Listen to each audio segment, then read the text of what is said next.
बात है पप्पा? कैरम रमवानु, जूस पीवानु, मज्जानी लाइफ।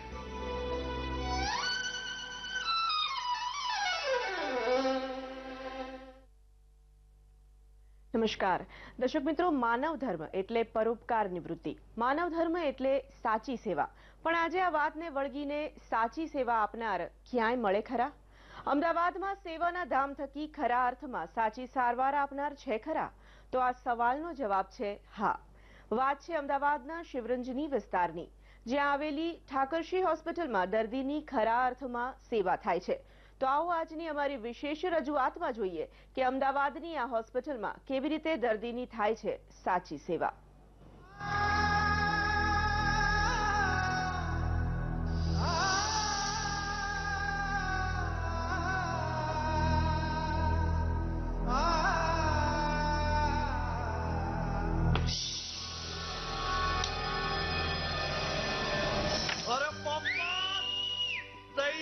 क्या बात है पप्पा? कैरम रमवानु, जूस पीवानु, मज्जानी लाइफ।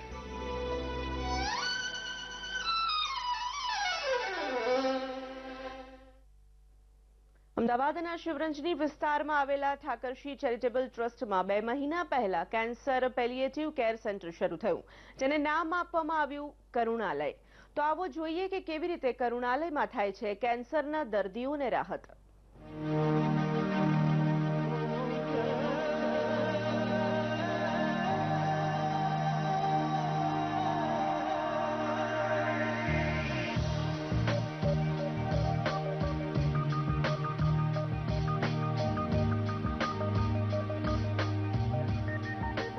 કરુણાલય એટલે પરમાત્માથી પરમ કરુણાનું ઝરણું. કરુણાનું આ ઝરણું દિન દુખી સુધી પહોંચવા માટે સતત વહી રહ્યું છે, જે આજે સતત 2 મહિનાથી અમદાવાદના શિવરંજની વિસ્તારમાં કાર્યરત છે.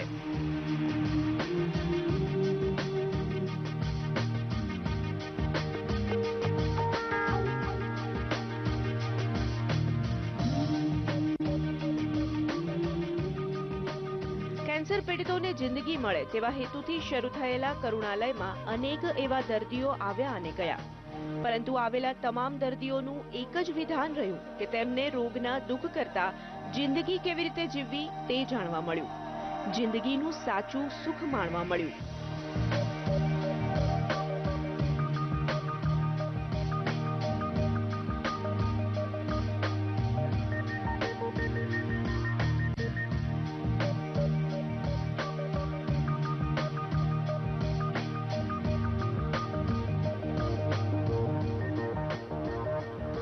ઘણી વખતે રોગમાં પીડાતો વ્યક્તિ માનસિક રીતે તૂટી જાય છે અને જિંદગીની સાચી ખુશી ખોઈ બેસે છે.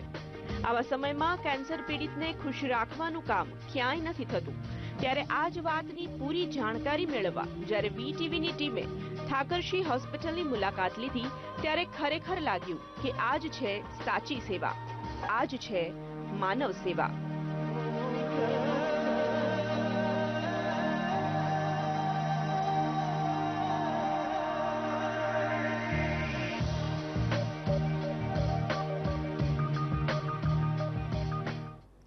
સતત 2 મહિનાથી કાર્યરત એવું કેન્સર પેલિએટિવ કેર કેન્સર ગુજરાતનું એવું પ્રથમ કેન્દ્ર છે જ્યાં કેન્સરના દર્દીઓને ખુશ રાખવામાં આવે છે.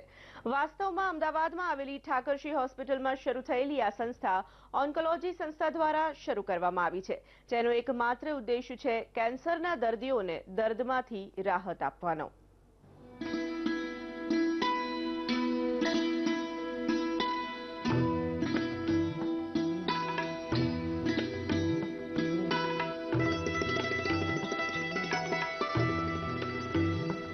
આજથી 2 મહિના પહેલા 10 પથારીથી શરૂ થયેલું કરુણાલય ખરા અર્થમાં દર્દીઓની સારવાર ઉપરાંત સંભાળની જવાબદારી લે છે. આ વાતનો અહેસાસ ત્યારે થયો જ્યારે દર્દીઓને અહીં કેરમથી માંડીને ટીવી અને ખુલ્લા વાતાવરણમાં બેસવાની સુવિધા જોવા મળી.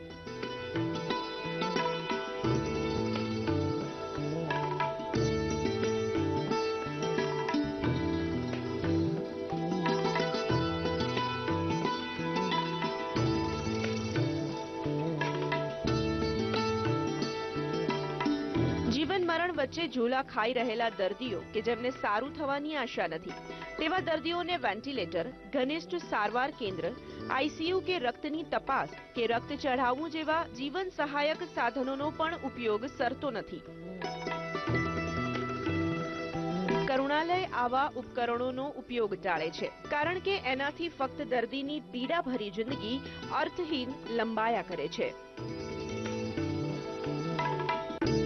કરુણાલય દર્દીઓના સગાવહાલાઓને દર્દીને શક્ય તેટલી વાર મળતા રહેતા પ્રેરિત કરે છે. શરૂઆતના 1-2 દિવસ તેઓ એક સંબંધીને રહેવા માટે જણાવે છે, જેથી દર્દીને એકલા પડી જવાની લાગણી ન રહે. આ સિવાય દર્દીઓને તેમની જરૂરિયાત મુજબનું ભોજન સંસ્થામાંથી આપવામાં આવે છે. ઘણા દર્દીઓને નિયમિત ભોજન લઈ ન શકતા હોવાથી થોડે આંતરે ભોજન આપવાનું હોય છે. આવી ઝીણી બાબતોનું ધ્યાન રાખવામાં આવે છે. પંક્તિબેન, તમારું સ્વાગત છે વીટીવીમાં. ખાસ કરીને કેન્સર માટેના દર્દીઓ માટે શું ઉપાયો છે, અથવા તો શું એ લોકોને ખુશ રાખવા માટે શું કરવામાં આવે છે, એ વિશે મને જણાવો. હા, કરુણાલય એ કેન્સર પેલિએટિવ કેર સેન્ટર છે કે જ્યાં જેની અંદર ગરીબ એટલે કે જે પુઅર પેશન્ટ છે અને નીડી પેશન્ટ છે એને એડમિશન માટેનો ફર્સ્ટ પ્રેફરન્સ આપવામાં આવે છે. જે પેશન્ટ છે કે જેમને કેન્સર હોવું જરૂરી છે, મોટાભાગે એમનો 3જા યા 4થા સ્ટેજમાં એમનું કેન્સર હોય, જેના કોઈ બધી ટ્રીટમેન્ટ લઈ ચૂક્યા હોય, જેમ કે કેમોથેરાપી, રેડિયેશન થેરાપી, ઓપરેશન, આ બધું થઈ ચૂક્યું હોય, એની કોઈ અસર ના થઈ હોય, અથવા તો એને ટ્રીટમેન્ટ ઓપ્શન અવેલેબલ છે અને પેશન્ટ એની પોતાની ઈચ્છાથી કોઈ ટ્રીટમેન્ટ લેવા નથી માંગતું, એવા પેશન્ટને અહીંયા એડમિટ કરવામાં આવે છે. અને પેશન્ટ સાથે એમના રિલેટિવને રહેવા, કરવા, ખાવા પીવાનું બધું ફ્રીમાં આપવામાં આવતું હોય છે. કરુણાલય એક એવું સેન્ટર છે કે જ્યાં પેશન્ટને ટ્રીટમેન્ટ સાથે કાઉન્સેલિંગ એક બહુ મોટો ભાગ ભજવે છે. જે કેન્સરના પેશન્ટ હોય છે, મેન્ટલ લેવલે પેશન્ટ અને એનું ફેમિલી ઘણા બધા હદે બહુ ડિસ્ટર્બ હોય છે, તો એ પેશન્ટ અને એમના ફેમિલીનું કાઉન્સેલિંગ કરવામાં આવે છે. સાથે પેશન્ટનો હવે જીવનનો જેટલો બી ટાઈમ રહ્યો છે એમાં આપણે કંઈ ફેરફાર નથી કરી શકવાના, પણ જે બી ટાઈમ રહ્યો છે એની ક્વોલિટીમાં આપણે ચોક્કસ ફેરફાર કરી શકીએ છીએ. તો એવા પેશન્ટને દિવસે એની ચોઈસ જાણીને અલગ રસ્તાઓ અપનાવીને એમને ખુશ રાખવાનો પ્રયત્ન કરવામાં આવે છે. ખાસ એ માટે શું ધ્યાન રાખવામાં આવે છે? ખાસ એ માટે અમે પેશન્ટની ચોઈસ પ્રમાણે, જો પેશન્ટને કેરમ બોર્ડ રમવું ગમે તો પેશન્ટને કેરમ બોર્ડ, મ્યુઝિક સાથે ટીવી, વિડીયો ગેમ, પેશન્ટને જે ગમે એ અહીંયા કહી શકે છે. એની માટેની અમુક ચોક્કસ ફેસિલિટી અહીંયા છે અને એની માટેનો ચોક્કસ વ્યક્તિઓ બી છે. અહીંયા અલગ વ્યક્તિઓ પોતપોતાની સેવા અહીંયા આપી શકે એ માટે બી અહીંયા અલગ વ્યક્તિઓ આવતા હોય છે. કોઈ પેશન્ટને પુસ્તકોમાં રસ હોય, પર્ટિક્યુલર સાહિત્યમાં રસ હોય, તો એવા અમુક વ્યક્તિઓ અહીંયા આવીને એ પેશન્ટને સંભળાવે કરે છે, યા પેશન્ટ એની પાસે ટાઈમ વિતાવી શકે. સાથે કેરમ બોર્ડ બી રમી શકે છે, ટીવી જોઈ શકે છે, એમની ગમતી મૂવીઝ જોઈ શકે છે, મ્યુઝિક સાંભળી શકે છે. એ રીતના અલગ પેશન્ટના અલગ ચોઈસ પ્રમાણે એને ખુશ રાખવાના પ્રયત્ન કરવામાં આવે છે. કરુણાલયમાં કેન્સરના દર્દીઓની અસાધ્ય તકલીફોમાં સુધારો થાય તે પ્રમાણેની સારવાર આપવાનો ઉદ્દેશ છે. આ વિશિષ્ટ સારવાર કેન્દ્રમાં હોસ્પિટલની કાળજી અને ઘરની હૂંફ આપવામાં આવે છે. આ સિવાય કરુણાલયના મુખ્ય ઉદ્દેશો છે કે એડવાન્સ સ્ટેજના દર્દીઓની સાર સંભાળ થાય. તમામ જ્ઞાતિ, સમાજ અને કોઈ પણ ભેદભાવ વગર દરેક જરૂરિયાતમંદને આ પ્રકારની સાર સંભાળ મળે. ગરીબી રેખા હેઠળ જીવતા દર્દીઓને પ્રાથમિકતા મળે, એ સાથે દરેક દર્દીને માન અને ગૌરવ જળવાય તે રીતે વિના મૂલ્યે સારવાર મળે.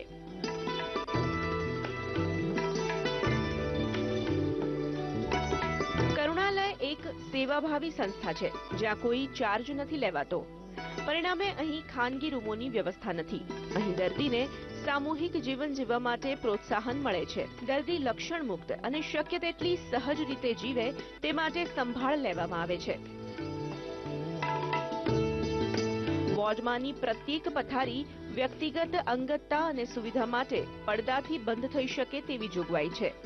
અહીં સાર સંભાળ લેનાર તબીબો, નર્સ, પરામર્શકો તથા સ્વયંસેવકો 24 કલાક દર્દીની સંપૂર્ણ સંભાળ લે છે. કેમેરામેન હરીશ શર્મા સાથે દીપિકા ખુમાણ, VTV, અમદાવાદ.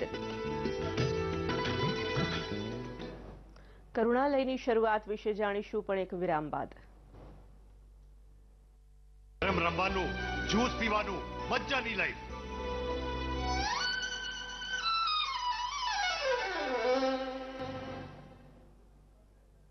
અમારી વિશેષ રજૂઆતમાં ફરી એકવાર આપનું સ્વાગત છે. કરુણાલય ઈચ્છે છે કે દર્દી આજને જીવે, આજને માણે અને ખુશ રહે. કરુણાલય માને છે કે જીવનની ગુણવત્તાનું ધ્યેય હોવું જોઈએ, નહીં કે જીવનની લંબાઈનું. બસ આ હેતુસર એક પળની જિંદગી આપવા ઠાકરજી હોસ્પિટલમાં આવેલું કરુણાલય કેન્દ્ર દિવસ રાત મથે છે. ત્યારે રોગથી પીડાતા દર્દીઓ સત્કર્મ કરી રહેલા કરુણાલયની શરૂઆત વિશે જાણીએ. રામાકૃષ્ણન એક એવું વ્યક્તિત્વ જે સતત 24 કલાક વ્યવસ્થાપક તરીકે કેન્સર પેલિએટિવ કેર સેન્ટરમાં કેન્સરના દર્દીઓને નવું જીવન આપવા કાર્યરત છે. આવો કરુણાલય વિશે વધુ જાણીએ રામાકૃષ્ણન પાસેથી જ. જે VTVમાં આપનું સ્વાગત છે. શરૂઆતથી 2 મહિના થયા હોસ્પિટલને, તો કેવો અભિપ્રાય રહ્યો છે? કેવી રીતે કેન્સર વિભાગના દર્દીઓને મેળવવામાં આવે છે? શું છે? अभी हमारे यहाँ शुरुआत हुए 2 महीने ही हुए हैं. अभी हमारे केंद्र के बारे में इतना प्रचार नहीं हुआ. इसके बावजूद हम ये कह सकते हैं कि इस 2-2.5 महीने के अंदर 8-9 पेशेंट हमारे पास आ चुके हैं, बढ़ चुके हैं और खुशी खुशी कुछ लोग चले गए हैं, कुछ लोग अपने घर वापस भी गए हैं, वापस भी आ रहे हैं. ये कैंसर पैलिएटिव केयर सेंटर का मतलब यही है कि दर्द का रिलीफ मिलते ही वो चाहे अपने घर जा सकते हैं और फिर वापस दर्द बढ़ गया तो वापस भी आ सकते हैं. ऐसे हमारे 2 पेशेंट आके घर गए और वापस आए, फिर वापस घर गए. तो कैंसर पैलिएटिव केयर सेंटर के मतलब का सही मायने में यही उदाहरण है. और हम चाहते हैं कि इसकी प्रचार और भी बढ़े और अपने तरफ से जो गरीब पेशेंट्स हैं उनको हम मदद करने में, हमारी सहयोगिता में आप लोग हाजिर हो.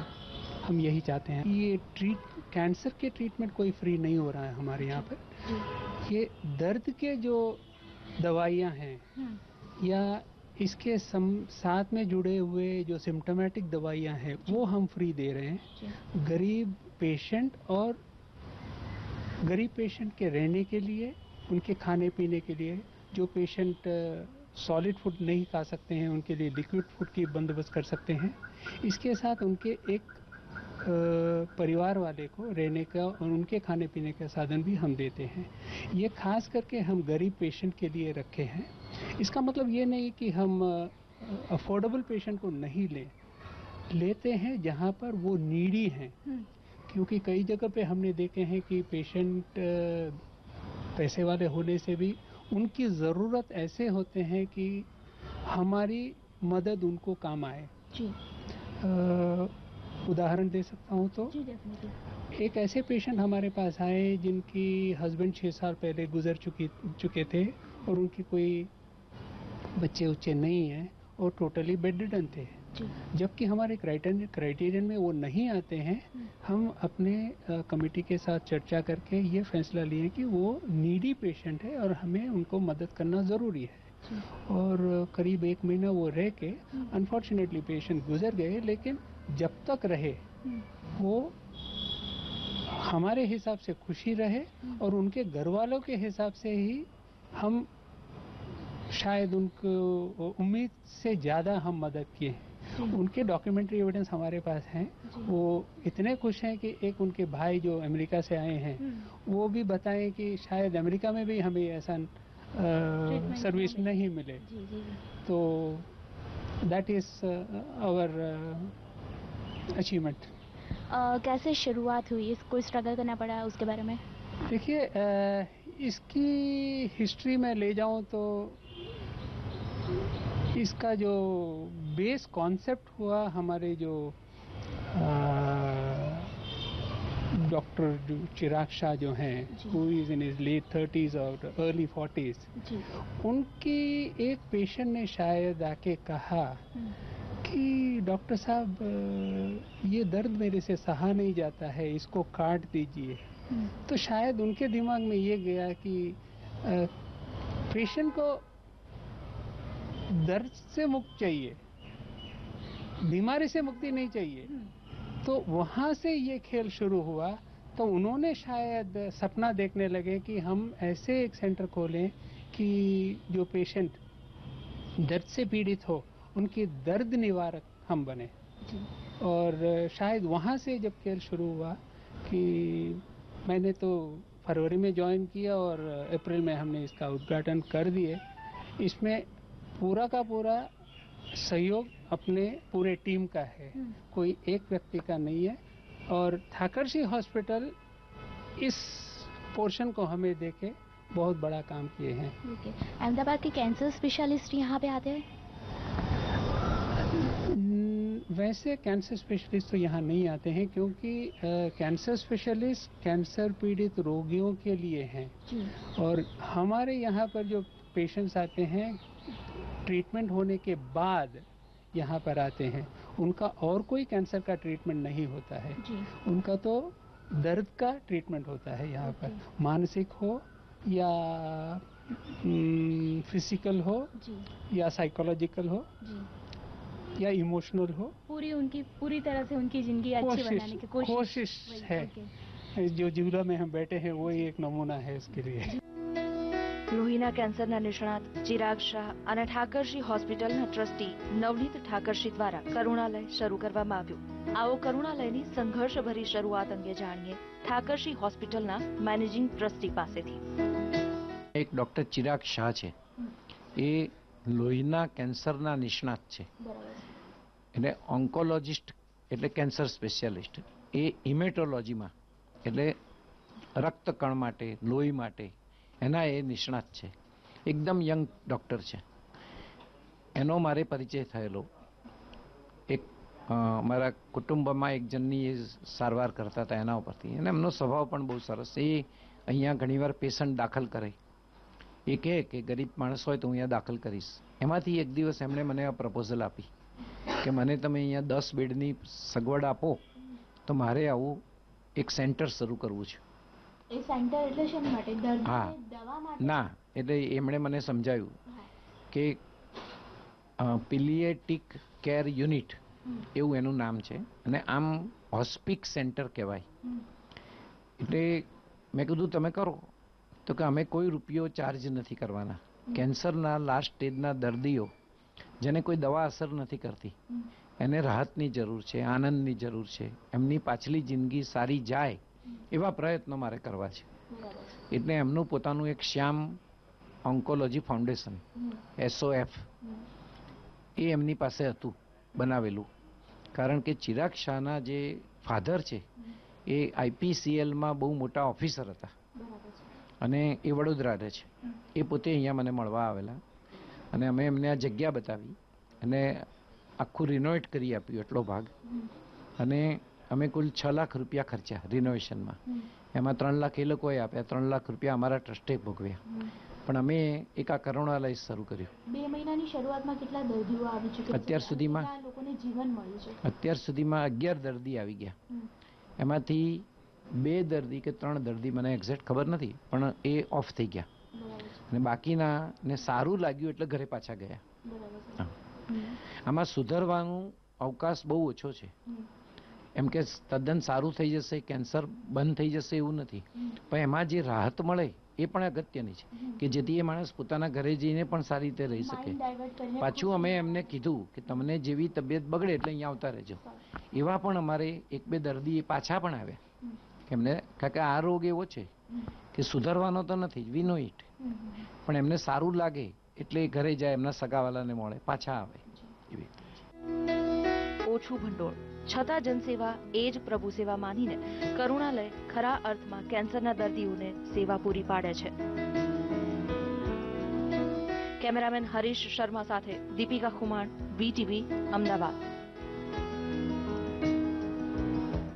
કરુણાલય વિશે વધુ વાતો કરીશું પણ એક વિરામ બાદ।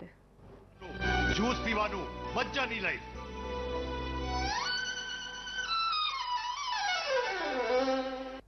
વિરામ બાદ ફરી એકવાર સ્વાગત છે આપનું. વાઘબકરી ચા ગ્રુપના ડિરેક્ટર રશેશ દેસાઈ ઠાકરશી ચેરિટેબલ ટ્રસ્ટના એક ટ્રસ્ટી છે. આ સિવાય અનેક ટ્રસ્ટીઓની સહાયથી ઠાકરશી હોસ્પિટલ સદ્ધર છે. આવો ઠાકરશી હોસ્પિટલની શરૂઆતથી માંડીને તેની સુવિધાઓ અંગે જાણીએ ટ્રસ્ટના ટ્રસ્ટી પાસેથી જ. અમદાવાદના શિવરંજની વિસ્તારમાં આવેલી ઠાકરશી હોસ્પિટલ જે ખરા અર્થમાં માનવ ધર્મ કરી રહી છે. 5 ટ્રસ્ટીઓ દ્વારા શરૂ કરવામાં આવેલી આ હોસ્પિટલની શરૂઆત વર્ષ 1983 થી કરવામાં આવી હતી. એ પણ આજે જ્યાં કરુણાલય બન્યું છે એ જ જગ્યા પર. ત્યારબાદ શરૂઆતના સંઘર્ષ બાદ હોસ્પિટલમાં ધીમે ધીમે તમામ રોગોના નિદાન થવા લાગ્યા. આજે અહીં જનરલ સર્જરી, ENT બાળ રોગ, ચામડીના રોગો, ઓર્થોપેડિક, આંખ, ડેન્ટલ, પ્લાસ્ટિક સર્જરી, ગાયનેક વિભાગ બાદ હવે કેન્સર વિભાગ પણ શરૂ કરવામાં આવ્યો છે. હું પોતે સિવિલ એન્જિનિયર છું અને અમારું કન્સ્ટ્રક્શનનું અને રિયલ એસ્ટેટ ડેવલપરનું કામ ચાલે. મારી કંપનીનું નામ અભિનવ એન્જિનિયર્સ. શરૂઆતના વર્ષોમાં મેં લાયન્સ ક્લબમાં બહુ કામ કરેલું અને Lions Club of Ellis Bridge એ મેં સ્થાપેલી અને હું ફાઉન્ડર પ્રેસિડેન્ટ હતો. એ વખતે અમે VS હોસ્પિટલમાં કામ કરેલું અને રફીઉદ્દીન શેખ એ વખતે મેયર હતા. ત્યાં જોયા પછી એમ લાગ્યું કે ત્યાં દર્દીઓની જે કફોડી સ્થિતિ જોયેલી એ બહુ જ ખરાબ હતી. એ વખતથી મનમાં એવું હતું કે આપણે કંઈક બી દર્દીઓ માટે થઈ શકે તો કરવું. એમાં લકીલી મારા ઘરે મારા 2 બ્રધર ડૉક્ટરી લાઈનમાં, મારા મોટા ભાઈ અને મારાથી નાના ભાઈ બંને. એમાં મારા બ્રધર જે નાના છે એમના મિસિસ પણ મોટા ડૉક્ટર પરિણ્યા. એટલે એ વખતનું હતું. એમાં લકીલી મને એક ચાન્સ મળ્યો કે આપણા અમદાવાદના બહુ જ બાહોશ એડવોકેટ સુપ્રીમ કોર્ટના ઇન્દ્રવદનભાઈ નાણાવટી, જે સુધીરભાઈ નાણાવટીના ફાધર થાય, એમની સાથે મારે એક પરિચય થયો. તો એમને અચાનક એવું થયું કે નવનીતભાઈ, તમારી પાસે કોઈ ટ્રસ્ટ હોય તો મારે 3.5 લાખ રૂપિયાનું દાન કરવું છે. મેં કહ્યું, ભાઈ મારી પાસે કોઈ ટ્રસ્ટ નથી, મારે તો લાયન્સમાં કામ કરું છું. એમને લાયન્સને ડોનેશન આપવાની ઈચ્છા નહોતી. એટલે મેં મારા ફાધરને વાત કરી કે આપણે એક ટ્રસ્ટ કરીએ. એટલે એમણે મને 6,000 રૂપિયા આપ્યા અને અમે ઠાકરશી ચેરિટેબલ ટ્રસ્ટ 1978ની ડિસેમ્બરમાં અમે રજીસ્ટર કરાવ્યું. એ રજીસ્ટર થયું એટલે સૌથી પહેલાં ઇન્દ્રવદનભાઈએ મને ગુજરાત કોલેજની પાછળ 4 રસ્તા ઉપર એક 800 વારનો પ્લોટ હતો. એ કે હું તમને આ ભેટ આપું ટ્રસ્ટને અને તમે અહીંયા એજ્યુકેશન સંસ્થા કરો. પણ એજ્યુકેશનમાં મને રસ નહોતો. મેં કીધું હું તો હોસ્પિટલ કરું. તો કે વાંધો નહીં. ત્યાંથી ઠાકરશી ટ્રસ્ટે હોસ્પિટલ કરવી એવું નક્કી કર્યું. પણ ત્યાં મારા જે મિત્રો હતા, અમારા ઓળખીતા, એટલે doctor Jayant Haribhakti, doctor miss Pandya, એક લલિતભાઈ શાહ હતા નેફ્રોલોજિસ્ટ, એ લોકોએ કીધું કે આટલી નાની જગ્યામાં હોસ્પિટલ ના થાય. અને અમે ના પાડી ઇન્દ્રવદનભાઈને. એ પછી 80માં મને આ જગ્યા બતાવી. આ 2500 વાર જગ્યા છે કે અહીંયા તમે નવનીતભાઈ હોસ્પિટલ કરો. અને મને આ ગિફ્ટમાં આપી અમારા ટ્રસ્ટને, વિથ ધ કન્ડિશન કે મારે 3 વર્ષમાં અહીંયા કંઈ પણ હોસ્પિટલ ચાલુ કરવી પડે અને 3.5 લાખ રૂપિયા મિનિમમ ખર્ચવા પડે. 80માં આ શરત કરી અને અમે બધાએ ભેગા થઈ અને તાત્કાલિક અહીંયા બાંધકામ શરૂ કર્યું. અને જે અત્યારે કરુણાલય છે એ જગ્યા મેં સૌથી પહેલાં 1983 સુધીમાં બાંધી. અને અમે અહીંયા અખાત્રીજના દિવસે મે મહિનામાં 1983માં એનું ઉદ્ઘાટન કર્યું નાના પાયે. એ વખતે ઇન્ડોર ફેસિલિટી નહોતી પણ અમારી એક હોસ્પિટલ શરૂ થઈ ગઈ. ઠાકરશી ચેરિટેબલ ટ્રસ્ટ સંચાલિત ક્લેફ્ટ સેન્ટર પણ છે, જ્યાં એવા બાળકોને સારવાર આપવામાં આવે છે જેમના હોઠમાં ખામી હોય. આવા બાળકોને ઓપરેશન કરીને સારવાર અપાય છે. ચોંકાવનારું છે કે 18મી જાન્યુઆરી સુધી આ રીતે કુલ 1999 બાળકોના ઓપરેશન થયા હતા. જે બાદ ક્લેફ્ટ સેન્ટરના કરતા હરતા એવા જર્મનીના ક્લેફ્ટ સર્જન ડોક્ટર લુબે અમદાવાદ આવીને 2000મું ઓપરેશન કર્યું અને હોસ્પિટલની આ સિદ્ધિને વધાવી. આ સિવાય વીટીવીની ટીમે હોસ્પિટલના ડાયાલિસિસ ડિપાર્ટમેન્ટ વિશે જાણ્યું.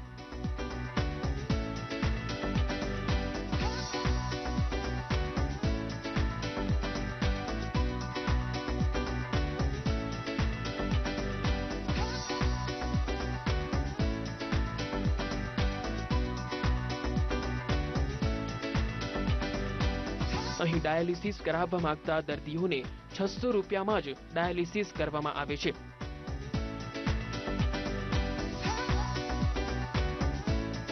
જે સરકારી હોસ્પિટલ કરતા પણ ઓછું હોવાનું હોસ્પિટલના ટ્રસ્ટી જણાવે છે.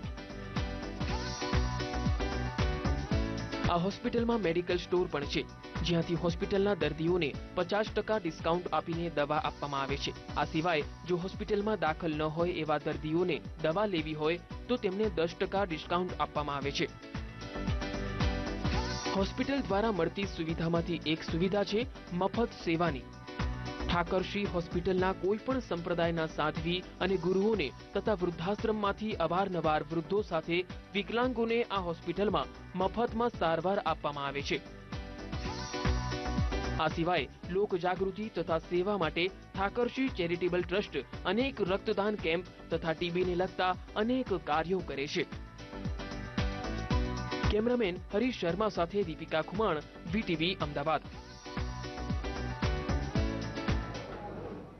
અંતમાં એમ કહી શકાય કે જેમ ઘરડાઘર કે વૃદ્ધાશ્રમો હોય છે, તેમ 20મી સદીમાં કેન્સર સહાયક સારવાર કેન્દ્રો થવા જોઈએ, જેમાંનું એક કરુણાલય કેન્સર પેલિએટિવ સેન્ટર છે કે જ્યાં રોગની શક્યતમ સારવાર પછીના તમામ તબક્કાઓ એક છત હેઠળ ઉપલબ્ધ છે.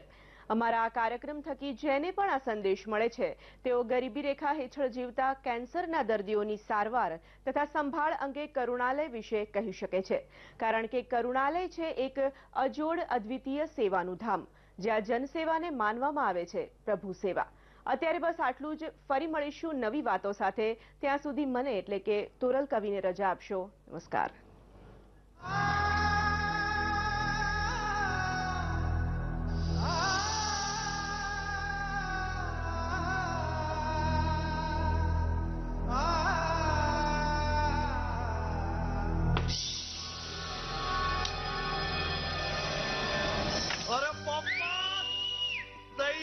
क्या बात है पप्पा, कैरम रमवानु, जूस पीवानु, मज्जानी लाइफ.